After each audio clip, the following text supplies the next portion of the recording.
I was gonna say Real fast. with that height, like, can you tell us what it was like, man? Because I think Shoulder Lean went to number 10 on the Billboard back then. And I ain't talking about the hip hop charts. I'm talking about the white folks charts, like Hot 100. Like and back then at 10, that's some different type of money. Yeah. Also, I think your album debuted number 3.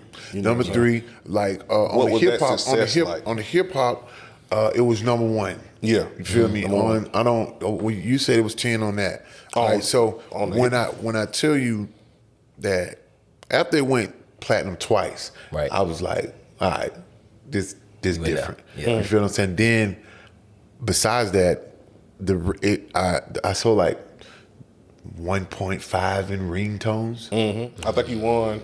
Then I got an award. I got an award for that. You know what I'm saying? Ozone so award. it was very, very fast. You know what I'm saying? And it was a lot. It was almost like shit, man. Was you feeling yourself a little bit? Yeah, I was feeling myself. Cause that's a different type of stardom, man. Like how many rappers, like other than like the super big ones, like for you to have a top 10 album on the chart and then a single to be top 10 back then, not with the streaming. I'm talking about like people actually got up to go buy this single. Get the CD. And you was number 10 with the white people. Bro, that's amazing, different. bro. Yeah. That's different. I don't think a lot of people understand like what it was back then to be that hype on them type of charts. Because a lot of these artists nowadays, you know, it's a lot of hype and bragging on single streams, but we talking about a whole album. Different, bro. Yeah, that was crazy. At the time, like, what was life like for you at that time?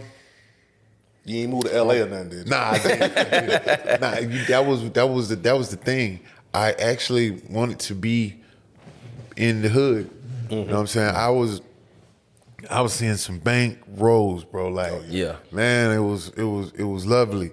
And I'm talking about for the music itself, the sales of the music. I was seeing some real bank rolls. I ain't even really was talking about my show money. Like, you feel what I'm saying? But we was all over the place, and to be like in that position, bro.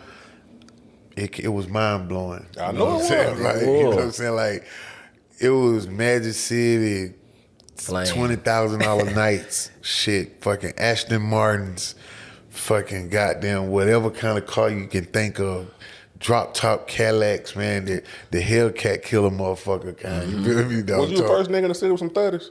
Yeah, the first on 30, I spent like I just want to make sure. Man, I spent like 50 racks on a motherfucking house, man. Necklaces, big like Flavor Flav clocks, big like. What's the craziest purchase you ever made, bro? In that time, where you just like, why the hell did I buy that? I mean, it was a bunch of shit, man. I had like a diamond. I had like my first like the diamond chain I bought.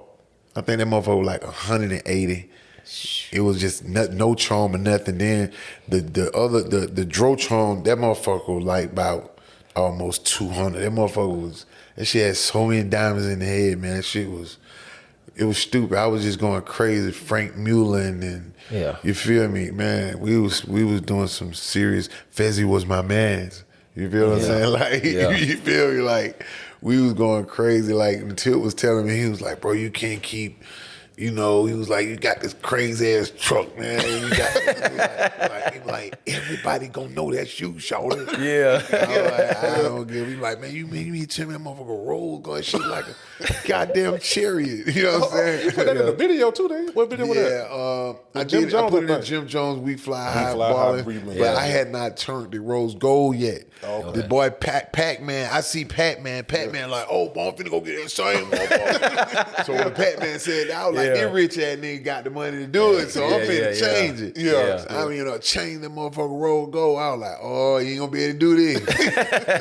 Yes, sir. Dang, that's crazy, man. So we get the Grand Hustle, you drop Best Thing Smoking. You end up being on the first XXL cover, man.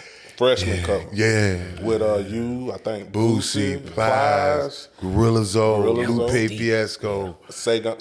Yeah, Saigon. How did that feel when that happened for you? It was dope. Did you understand it at the time? I didn't know actually what that was about, but you didn't know it was gonna grow to this. I didn't know it was gonna actually be traditional, you know, and like annual thing. But Boosie was one of the people that I could like connect with off top at that shoot because all of us wasn't there, you know what I'm saying? But the people who was there, me and Boosie were like, we was just talking. You know what I'm saying? I was like, yeah, Shawty and goddamn. It seemed like me and Shawty just, you know what I'm saying? You know, and we were kicking it, man. And I had a bond with him then. I knew I was able to see myself, you know what I'm saying? Right. Dark-skinned, you know what I'm saying, from poverty, you know what I'm saying, got on, you feel what I'm saying? And goddamn, it was lovely to be a part of it when he was a part of it. And it's still lovely to see him today flourishing and being the best, you know what I'm saying, he can be, and one of the strongest black men in hip-hop. Definitely. Did you rap on, did they make y'all freestyle back then or no? No. They didn't do freestyle back then? I don't think they did. Okay. Yeah, but I was like, when I seen everything was understood back then, you know what I'm saying? Yeah, who I was going to be on. Yeah, you know, this shit understood. Moving forward, so we get to, one thing I wanted to ask you about, you dropped Freeze Me with you, T.I., and Gucci, man. At the time, I don't think Tip and Gucci had no issue. They wasn't speaking, bro. But how did you get that to happen? Everybody honestly knew. Like, I don't know, but Gucci was still not wanting to. I was like, go out, man. Come on, man. He was like, I'm going to do this shit for you, bro. Yeah. And like, you know what I'm saying? Gucci showed so much love. Yeah. Because I was coming up Northside Drive one day, Gucci pushing up in the Hummer. He see me, he pulled that motherfucker. He was like, hey, Dro, I got to get on that motherfucker, boy. I was like, boy, get on that motherfucker. You know what I'm saying? Yeah. Go out, got on that bitch, killed it. You feel what I'm saying? He took me, he went up to the studio. We went to the studio, killed it, man. After that, how did Tip get on it? Tip got on it because, you know, he was my brother, you know. And Ross even got on it, bro. Why was that version? Man, even Yo Gotti got on it.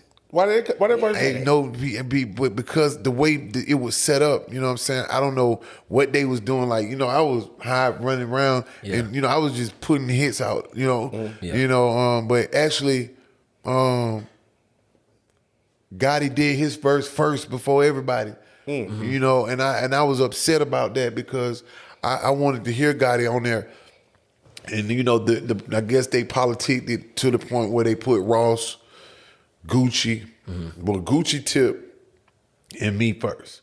Ross ended up, I think we got Ross' verse a little late, but his verse was hard as a motherfucker. Yeah. But we got it like a tad bit too late. You know what I'm saying? For back then. Yeah. Because, you know, he was big and too, you know, he was one of the people that embraced me and made me feel like I was a part of something too. Like, you know what I'm saying? Gave me big respect and, you know, showed me love, you know what I'm saying? Yeah. So, yeah. And how did, I know you say how Gucci feel, how did Tip feel about it? Tip was okay. He was like, oh, you cool? Guwap was a mean motherfucker back then, like, you know what I'm saying? Like, he didn't play, but he really didn't play, man. And for him to take a liking to me, I was like, that's some serious cool shit. You feel what I'm saying? Yeah. And I just wanted, I that's the type of person I am. I'm neutral. You know, if something going on where some people hating and I know both of the people, they wouldn't quit fucking with me because of this. You know what I'm saying? They were like, man, Dro ain't got nothing to do with this shit. Shawty cool as a motherfucker, man. You know what I'm saying? But at the same time, I'm fuck with Shawty. You feel what I'm saying? Yeah. But that's how it was. You know what I'm saying? So it was cool. You know what I'm saying? To be a part of something that, and I was able to bring them together. Nigga was like, how in the fuck you do that? In the video, bro. You feel what I'm saying? Like Gucci was sitting around the corner in the Lambo, like, give me a minute, Dro. I was like, come on, Wop, man. He was like, bro, I'm on the way, bro. You feel me? Went on and came and did it, man. Yeah. But Tip always was, you know, cordial about it. He had already put Gucci name in his verse. You feel me? You feel me? But it was a little tension back then, you know what I'm saying? But everything was all good. I always wanted to ask you about that, man. Cause I was just like, I just want to know how, cause you could tell the video they wanted too many shots together. Cause bro, listen, I was asleep. I think I was asleep one day and I just woke up and was like, how the fuck I do that? You know what I'm saying?